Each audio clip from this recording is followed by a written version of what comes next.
3 ammunition depots and other logistical facilities of the Russian Nazis invaders were hit.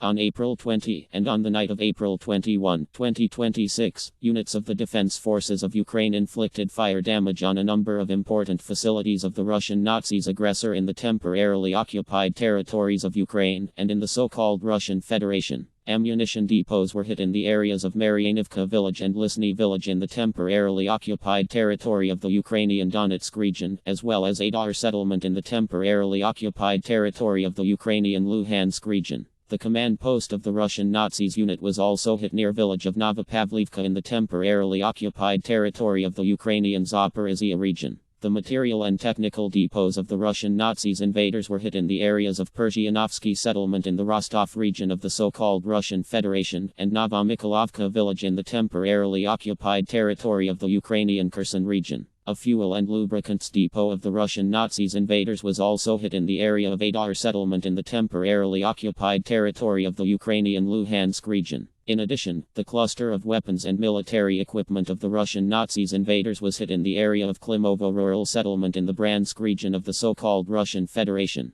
The losses of the Russian Nazis invaders and the extent of the damage caused are being clarified. According to the results of preliminary measures, it was established that on April 17, 2026, the RVS 10,000 tank, 2 sections of the technological pipeline and the Ilu VT6 primary oil processing unit were hit at the Syzransky oil refinery in the Samara region of the so-called Russian Federation. The defense forces of Ukraine continue to take measures to reduce the offensive potential of the Russian Nazis invaders, headed by small-sized crazy son of a bitch, and stop the armed aggression of the so-called Russian Federation against Ukraine. To be continued. Glory to Ukraine.